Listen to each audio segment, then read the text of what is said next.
Fala galera do canal, bem-vindos a mais um vídeo aqui e hoje é dia de falar sobre um novo capítulo de The Beginning After the End. O Arthur Lewin segue enfrentando seus desafios, que estão cada vez mais intensos, e neste capítulo a gente vai trazer algumas revelações importantes, principalmente relacionado a alguns avanços tecnológicos que a cidade e o país de Dikaten está sofrendo. O capítulo começa com Arthur finalizando o treinamento com seus professores, onde também estava a lança Varai e o grande comandante, além do irmão de Lucas Likes. E inicia a Elfa perguntando se alguém tem algum feedback pro Arthur, e os três treinadores falam em conjunto, acabando irritando a Elfa. E aí o primeiro treinador fala que ele deveria usar o vento para melhorar seus feitiços. Foi uma boa ideia, mas sua aplicação está em um nível superficial. E ainda deu uma dica: em vez de usar vento para empurrar uma lança de raios, por que não integra ele ao feitiço? Você criaria uma força centrípeta para fortalecer o poder de perfuração sem usar muito mais mana. Com isso, o Wykes também fala na conversa e disse, como exemplo, que ele poderia combinar dois feitiços, criando uma flecha de fogo conjurada em conjunto com eletricidade, tornando assim o feitiço mais forte. E com isso, a lança Varai também aponta sobre a deficiência do Arthur em utilizar magia de gelo, feitiços de gelo, e que ele apenas utiliza isso como distração para usar o seu melhor feitiço, a sua melhor arma, que é a magia de eletricidade. E aí fala que uma batalha prolongada levaria à derrota de Arthur Lewin.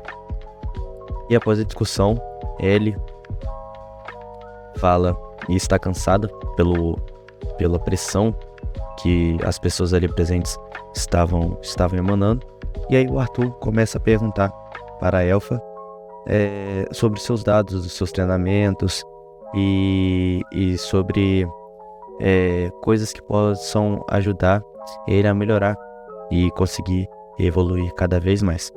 E aí a sua amiga de escola explica que esses artefatos que ela está criando estão sendo utilizados em outras escolas com instrutores para poder avaliar e dimensionar o nível mágico que os magos têm dentro da academia.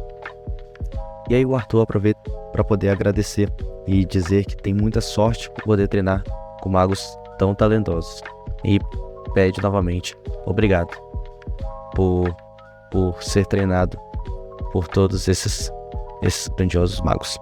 E aí, ao passar das semanas, ele sabia que tinha feito a decisão certa de ficar fora do campo de batalha. Ele e a Sylvie tinham seus próprios limites para superar, e os seus mentores o desafiaram muito mais que os soldados que ele encontraria no campo de batalha.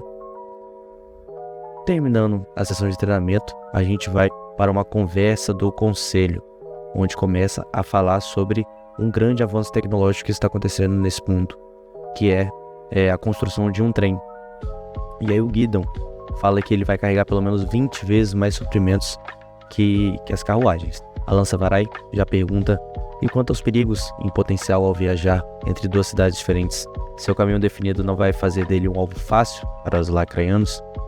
Com isso, Arthur e Guidon já pensou em uma resposta para essa pergunta, e a solução é colocar os trilhos debaixo da terra. O rei, preocupando com a parte financeira do projeto, pergunta se o custo não seria excessivo, e Arthur responde a ele para ele pensar de uma outra perspectiva e diz: esse projeto serve para resolver 3 problemas de uma vez. O primeiro é o de suprimentos, o segundo é o preço inflado das bestas de mana, que é necessário por causa da situação atual da clareira das bestas, e o terceiro é o aumento recente da pobreza. Já o Wykes pergunta por que tem esse aumento da pobreza, sendo que o comércio está vendendo muito bem. Arthur, com conhecimento de um rei, fala que os comércios estão vendendo bem, e quem apenas está ganhando lucro com isso são os donos do comércio. É como uma frase que a gente sempre ouve, né? Quem é rico continua ficando mais rico, e quem é pobre continua ficando mais pobre. E aí ele explica que as pessoas estão tendo um custo de vida muito elevado só que estão ganhando a mesma coisa. E aí o projeto do trem vai fazer com que gere mais empregos para as pessoas. Com isso, mais pessoas receberão um salário adequado e conseguirão melhorar sua qualidade de vida. E aí o rei ainda pergunta se essa mão de obra não seria melhor com escravos. Mas aí o comandante fala que os escravos têm seus limites e que contratar uma pessoa mais capaz seria melhor, apesar de ter um custo mais alto. E que isso seria o início de uma nova era. E isso vai promover uma nova linha de trabalho, uma que não precisa de magia. Isso é extremamente importante, principalmente por conta da guerra. Na guerra, precisar de muitos magos para a batalha. E aí o Gideon diz que esse projeto vai de fato gerar mais conjuntos de habilidades e que ele quer trabalhar com as pessoas que vão colocar isso em prática. E depois de uma votação anônima, o projeto para construir a rota subterrânea e o trem foi aprovado, juntos com várias novas políticas. Uma delas era banir o trabalho escravo. Arthur pensa em confiar em Gideon para gerenciar de forma adequada os trabalhadores, para que eles pudessem trabalhar ou até liderar o próximo projeto. E ele pensa que será interessante ver de perto essa nova era. Uma era que existiu nos livros do seu mundo anterior, se desenvolver em Indicatem. Essa revolução industrial foi sem dúvidas adiantada por causa da guerra contra a Lacraia. E apesar de eu não conseguir parar a guerra com meu conhecimento, pude pelo menos ajudar as pessoas. E aí o capítulo fecha com a namorada do Arthur, futura namorada do Arthur, fechando o panfleto que é relacionado aos empregos que serão gerados pelo projeto do trem. Estamos encerrando mais um capítulo.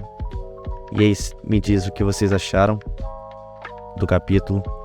O Arthur está cada vez se envolvendo mais nas políticas, com o conselho, para poder gerar mais inovações para dentro de Indicatem.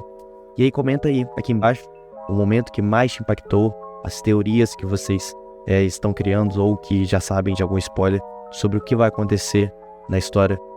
Arthur Lewen vai encontrar outro adversário poderoso?